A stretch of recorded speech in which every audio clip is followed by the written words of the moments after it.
We also invite Mr. Kenny Song, the General Manager, Engineering of Citybus New World First Bus, to share his view on Citybus MissionZero, our journey towards a zero-emission future. Mr. Song is a professional engineer working in different aspects of bus industry for over 35 years, including operation management, maintenance, and design. He focuses on vehicle safety, driving safety, electric and hydrogen fuel cell vehicles, and autonomous driving. Let's invite Mr. Song with a big round of applause. Hello, everybody. Yeah, the first thing is that I need to thank Chris for inviting me here to have a chance to talk about hydrogen buses. And I also need to thank Professor Leung and Dr. Yuen for their very inspiring presentation that I have learned a lot. So today my topic is also related to climate change, and maybe we are a victim of climate change. So you all know about our company, Citybus and New World First Bus will become Citybus in future. So we together we have 1,700 buses. More than 99% of them are diesel buses. So we are producing pollutants and CO2 every day. So what can we do?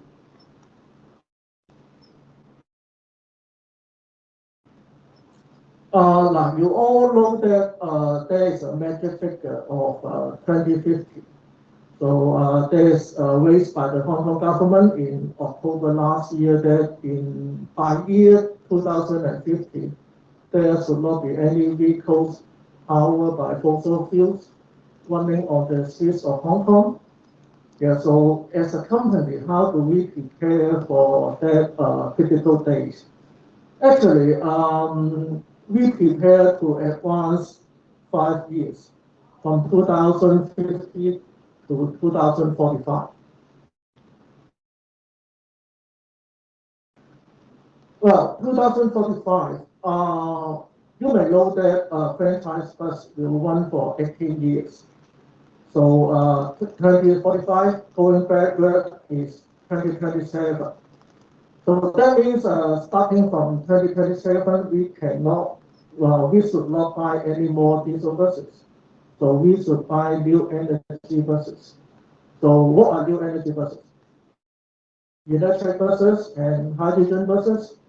So today is 2020. That means we have got 5 years that we can do comparison of electric buses and hydrogen buses and to see which is more suitable for our operation. Maybe we need to talk about the environment of Hong Kong. So first is it the purely topology, in particular Hong Kong Island. So maybe here I want to talk something about geography. So maybe Professor Leung bear with me. So talking about Hong Kong Island. Well, some people said that this poor topology, this obvious topology, is probably number 3 in the world. So where in the world is number 1? Well, number 1 is San Diego in Chile. And how about number 2? Number 2 is in China, Chongqing. So am I right, Professor Leung? Yeah, so well, Hong Kong Island is number 3. So that means has created difficulty for vehicles because when you go up a hill, it's consuming a lot of power. And well, second thing is the climate. So Hong Kong is very hot, especially in last 5 years, very hot in the summer. And well, I can say that Hong Kong is even worse than Singapore. So maybe you do not agree, right? Because Singapore every day is summer. So Singapore should be worse than Hong Kong. But if you have been to Singapore, I think you have the feeling that is a bit more comfortable than Hong Kong in summer. especially in Singapore in the evening, in the early morning, the temperature is quite low. So unlike Hong Kong, in the evening, it's still around 30 degrees Celsius. So in Hong Kong, the weather is a big problem because we live the best invention of last century, and that's air conditioning.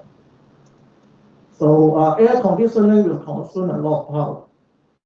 Well, the next thing is limited land. Hong Kong is a small place. What is the relevance? A small place and a big place. Well, a few years ago, some people asked me, Kenny, you know, in Shenzhen, there are 9,000 buses, and they are all electric buses. Why electric buses are not possible in Hong Kong or difficult in Hong Kong? Well, have you been to Shenzhen? Maybe not in the last 2 years, right? Yeah, but if you have been there before, you know that those bus terminals, they are huge. Why is that? Half of the bus terminal is used for charging. So in Shenzhen, everywhere you can do midday charging.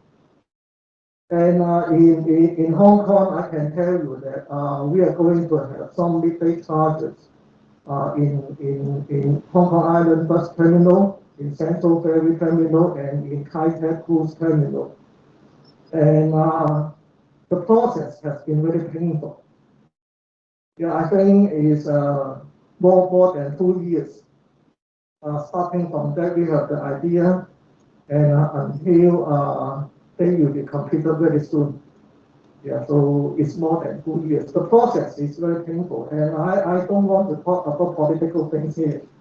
Yeah, but I can tell you that to do midday charging in Hong Kong is quite like a mission impossible. And well, high passenger demand. What does that mean? That means we need big buses, double deck buses, 12-meter VSO buses. So well, just the guy who asked me some years ago, there are 9,000 buses in Shenzhen, but you know they are all single deck buses. So in Hong Kong, we need big buses, and big buses will consume more power. And next thing is high frequency operation. But that means a bus will work for long hours. Maybe in the UK or in China or Singapore, it's like 12 hours every day. But in Hong Kong, more than 16 hours is not uncommon. So that means after filling or after charging, well, the bus will need to run for the whole day. So in our company, it's like 300 to 400 kilometers. Well, some airport routes are like more than 500 kilometers. So these are the problems that we are facing. Okay, first is our electric double deck bus. Maybe you have maybe you have ridden on that bus before. And well, what are the benefits of an electric vehicle? First thing is that all those pollutants and carbon dioxide are moved to the power plants, so they don't exist on the roadside anymore. Second thing is quieter and less heat. And third thing, without the diesel engine, maintenance is easier. And maybe one more important thing, well, where are the two MCs? It's about the cost of electric power. And we're talking about, well, maybe for a 12-meter bus, just like ours. The normal power consumption is like 3 kilowatt per kilometer. So what's the cost of 1 kilowatt hour? $1.5 now, right? But will be much higher later on. So if you multiply $1.5 by 3, is $4.5. That means you use $4.5 to 1 kilometer. So how about diesel? Well, 1 liter of diesel can allow a 12-meter bus to run for 1.5 kilometers. What's the price of 1 liter of diesel? I think today is something like $21. So that means to one kilometer you need $14. So comparing with diesel, electric power is much cheaper. So those friends working in power companies should be very happy. Okay, then what are the disadvantages of electric vehicle? Well, some are listed here, but maybe too small to see. Is that the charging hours, say for our electric double deckers, is 3 hours. So that means after service every night, the bus needs to go back to that port to charge for 3 hours.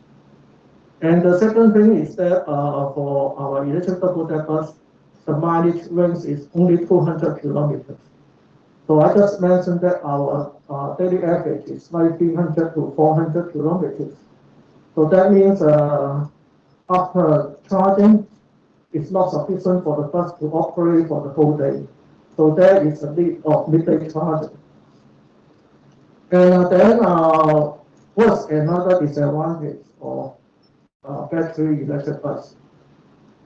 Well, battery has got a life. So maybe the maximum life is like 7 to 8 years. And for franchise bus to run for 18 years, that means during its life, there may be up to 2 replacements. And battery is very expensive. What's another disadvantage of battery electric bus? Well, it's about natural resources. So you all heard about lithium.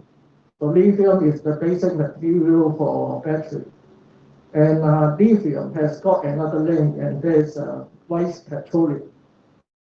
So that means it's something very similar to petroleum that some countries will got the benefit. Well, in the world there are some countries that have plenty of lithium. First one is Australia. Second one is Chile. Argentina, China. So more than 90% of the world's lithium are in some countries. So the supply is very limited. And there has been saying that if today all petroleum vehicles are converted to electric vehicles, there will not be sufficient amount of lithium. So this is a big problem. Well, and then finally, our first hydrogen double deckers that was officially launched in July this year. So what are the advantages of hydrogen bus? Well, we can see that from our operation prospect is that the mileage range can be much longer. So in our second generation hydrogen bus, it should be able to run for more than 400 kilometers after hydrogen charging.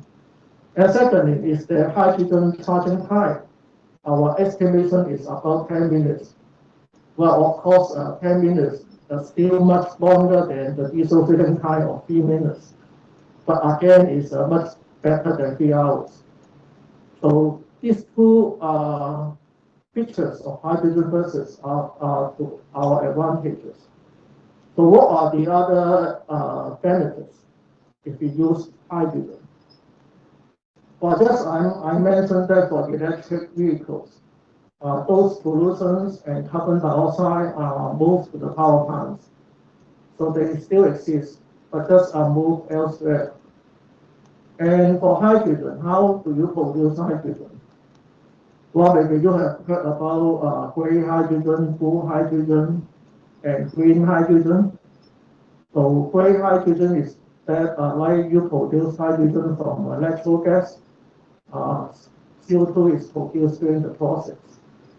And blue hydrogen is that still produced from natural gas, but you capture the CO2. And for green hydrogen, that means you use renewable energy like solar power, wind power, to do electrolysis and then produce green hydrogen. So if you produce green hydrogen, then it's absolutely CO2 free. So that's why hydrogen is thought to be the best weapon to fight against climate change. Yeah, but very interestingly, some people ask me a question, and is that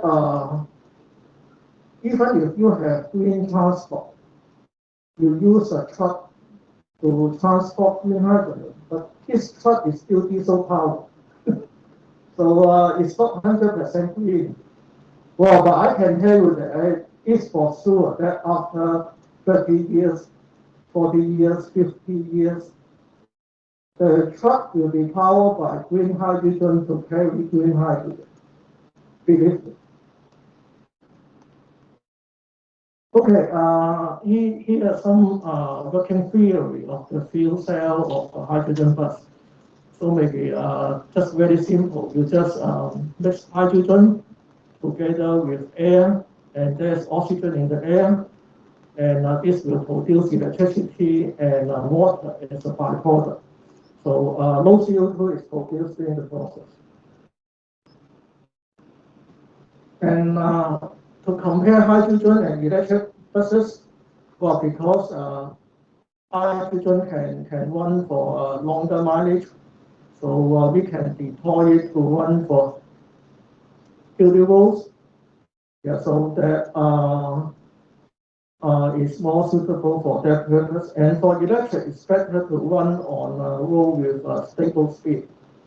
Yeah, because with low acceleration, with low going up the hill, well, the power you consume is just to overcome the rolling resistance. And yeah, this is the mileage range that we are talking about and the charging time.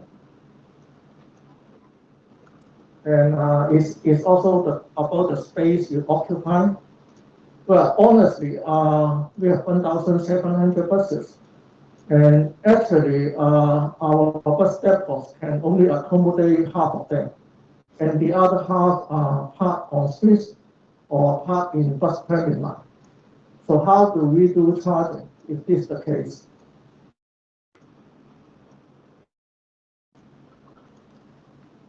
Okay, I have finished my presentation. Is there any question?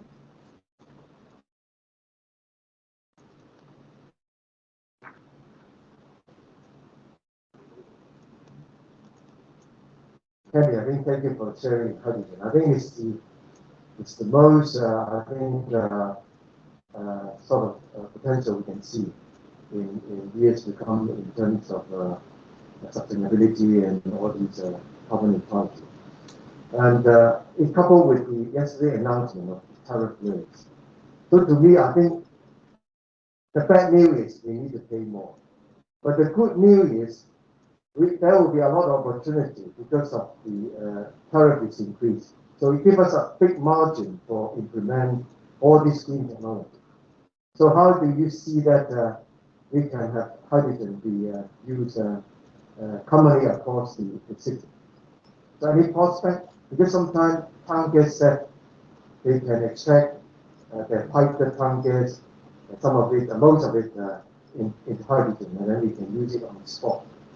Yeah. For combined heat and power and all this. Mm-hmm. So do you see any opportunity of this, or even Professor Lam can share your view as well? Yeah, actually, town gas has got a very good network, and about half of town gas is hydrogen. So they can use a method called swing pressure absorption to extract the hydrogen. So they have got the good potential. But many people said that the hydrogen of town gas is actually gray hydrogen that they produce from natural gas. Well, my view is that maybe for the next 10 years, we'll be still using gray hydrogen. But then we'll move to blue hydrogen and finally to green hydrogen. Well, how will this be possible?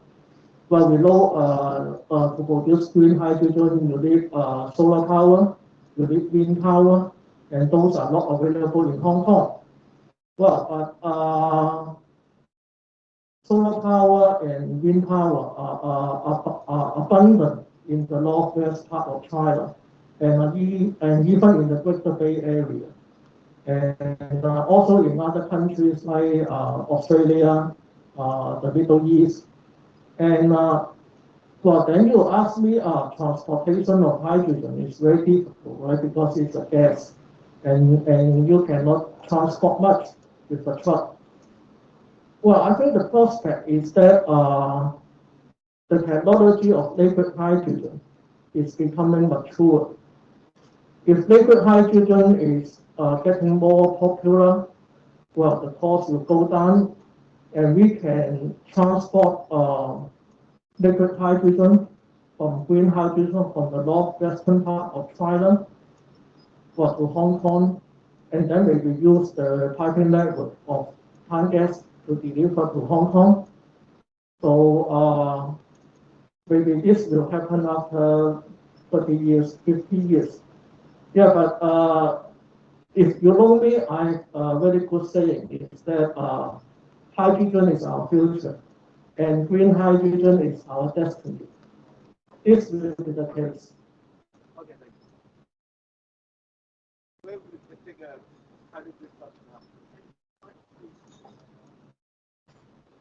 now? Where can we take or find the hydrogen bus now? It's a very good question. And well, you know, Hong Kong has no law for hydrogen vehicle or hydrogen refueling station.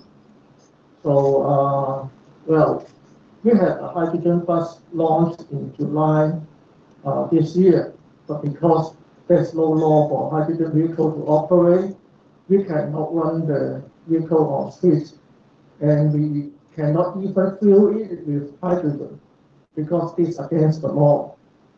Well, now the government has set up an interdepartmental working group to handle the legislation, and for the time being, all projects related to hydrogen trial. So actually, we have made application to that interdepartmental working group, first about the hydrogen bus, and then about hydrogen refueling station in our West Carbon Depot. So these two applications are being processed, and I don't know today whether there are any plans from EPD. So I've heard that there should be a no objection in principle by the end of the year. So that means we can proceed with bringing the bus to Hong Kong for the Thai approval and to build our hydrogen refueling station in our West Carbon Depot. So if everything goes okay, maybe in the second quarter of next year, you will have a chance to ride on the hydrogen bus. Looking forward to it. Yeah. Thank you very much. Any other question?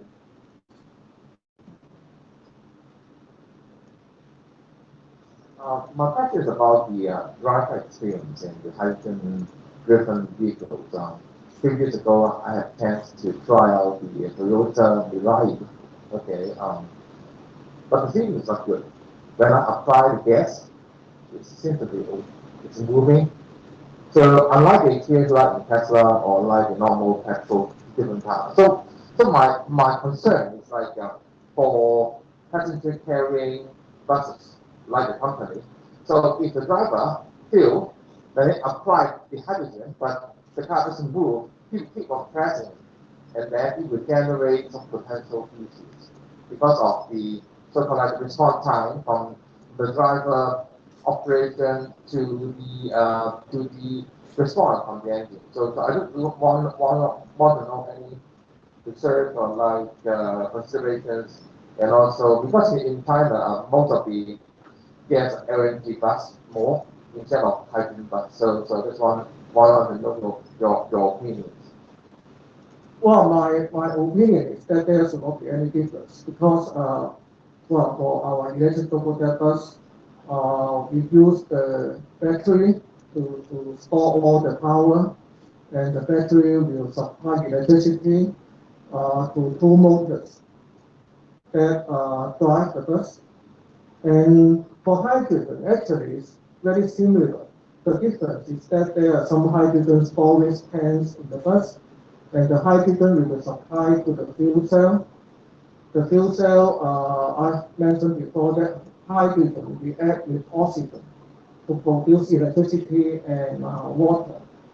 And the electricity is supplied to the battery. So in turn, the battery will supply power to the motor. So there should not be any difference in the driving experience. Well, I'm not quite sure of the design of UI, but I think it should be very similar. Yeah. Maybe the difference is that, well, actually, the battery in the hydrogen bus is only a busbar battery. And, well, you can use something else. You can use a supercapacitor to replace the battery. Yeah, so if supercapacitor is used, then there may be some difference. Any more questions? Yes. Well, so many questions. Yeah, you have mentioned that in Hong Kong, double-deck is a kind of special arrangement for the bus, and also the air conditioner consumption is extremely large in Hong Kong. So, is there any special model or localization or difficulty you face to make it launch in Hong Kong? I mean, for the electric car or even the hydrogen car? Well, in Hong Kong, we use PSO double-deck buses. But actually, you know that there are not so many PSO double-deck buses in the world. Hong Kong has got the most. Hong Kong may have 4,000 to 5,000, and then in Singapore, and then Australia and New Zealand. Well, there are not so many in the UK. In the UK, those double-deck buses are PSO.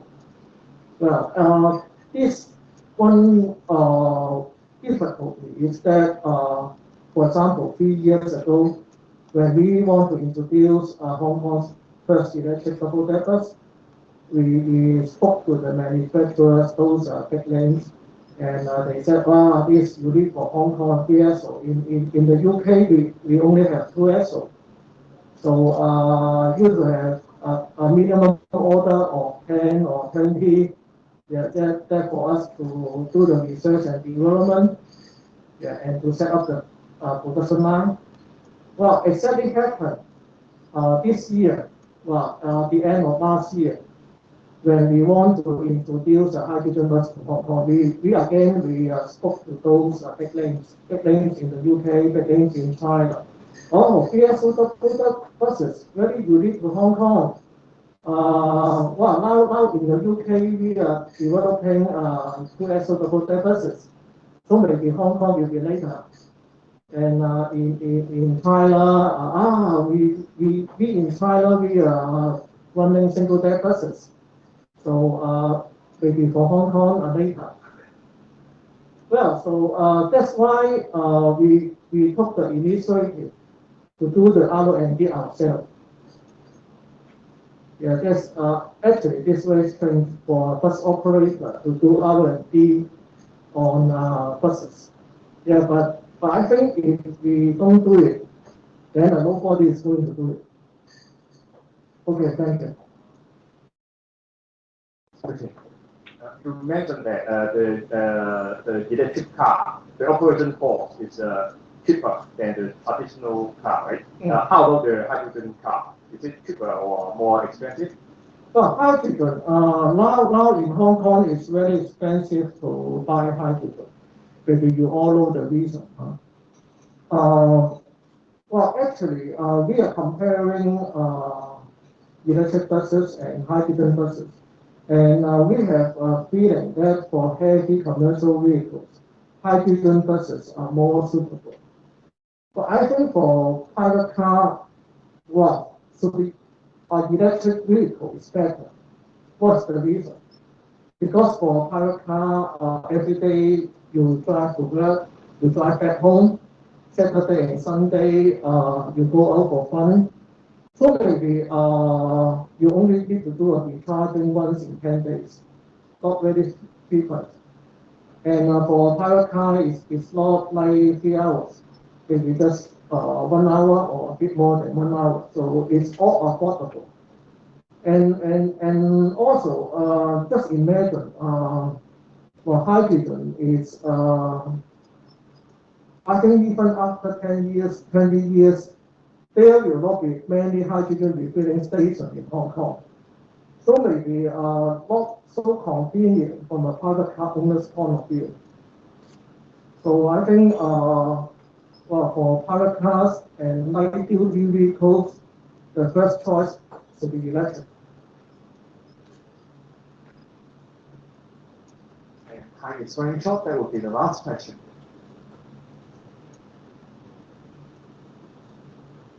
Thank you for the presentation. And my question is a bit long, but for 3-axle vehicles in Hong Kong, if I remember correctly, its maximum permissible laden weight should be 24 tons. But that's the conventional wisdom of the combustion engine vehicles. When we move to the electric era, and as far as I know, say the latest electric single-deck buses, although they are 2 axles, theoretically the permissible load is to be 16 tons each, but because of their extra weight by the battery and the auxiliaries, I think the dispensation has been exercised to extend it to say 18 tons or 18.2 tons. Right. So when we come to the hydrogen era for this particular prototype, are we also expecting some sort of a dispensation again to be exercised to say increase the permissible 3-axle loading, or not only loading itself but also dimensions overall? Are we foreseeing some also discussion on much larger dimensions in terms of the vehicle? And also, do you see in future, as far as the legislation locally is concerned, do we need to adjust the boundary for hydrogen vehicles from the legislation perspective? Thank you. Yeah, it's a very good question. 20 years ago, KMB and us introduced 2-axle double-deck buses to Hong Kong to run those like going up to the Peak, going down to Stanley, going up Hai Mo Shan, those different routes. And at that time, we applied to the government to increase the GW from 16 to 18, as you mentioned. Well, for 3-axle double-deck bus, the GW is 24.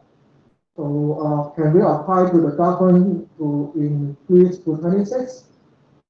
But I can tell you that there's no use, because the critical thing is the axle weight. Now in Hong Kong, the axle weight limit is 9.5 tons. So with this axle weight limit, you cannot have more passengers.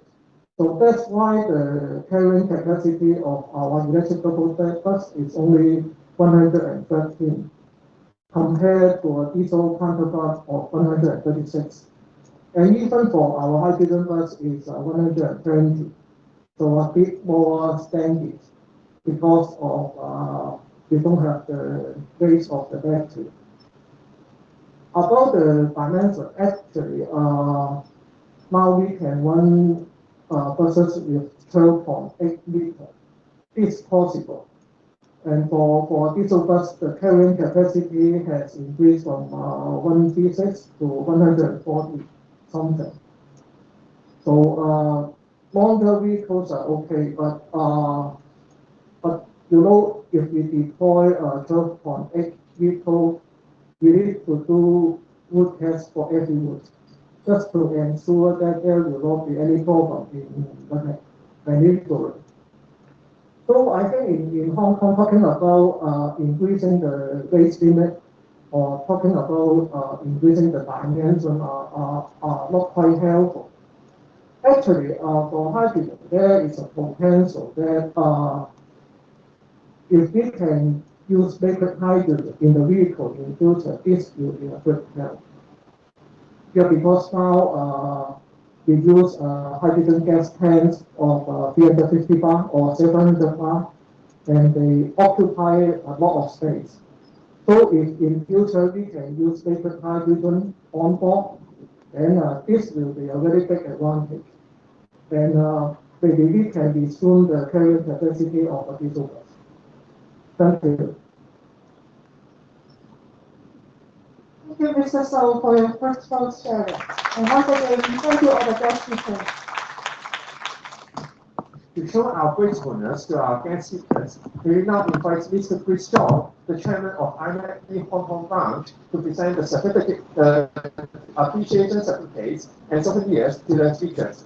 First, may we present the certificates to Mr. Kenny So, the general manager, engineering of Citybus New World First Bus.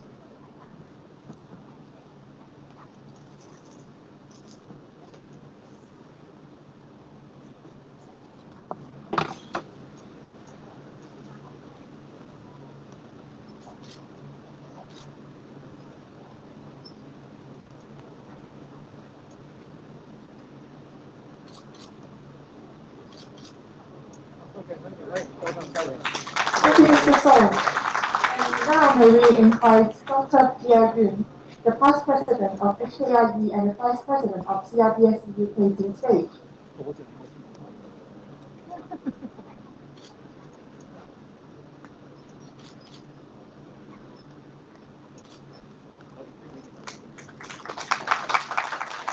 Last but not least, we also invite Professor Wing Mo Leung, Adjunct Professor of Hong Kong Polytechnic University and former Assistant Director of Hong Kong Observatory.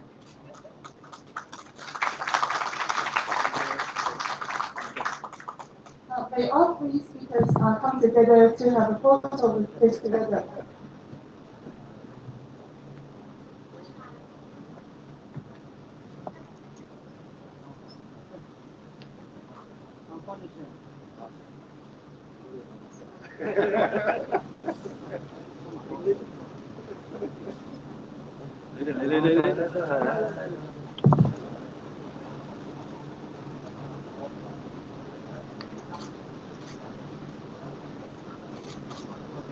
Thank you. Thank you, Professor Leung, Dr. Yun, Mr. So, Edmund, and Chris. Please take a seat.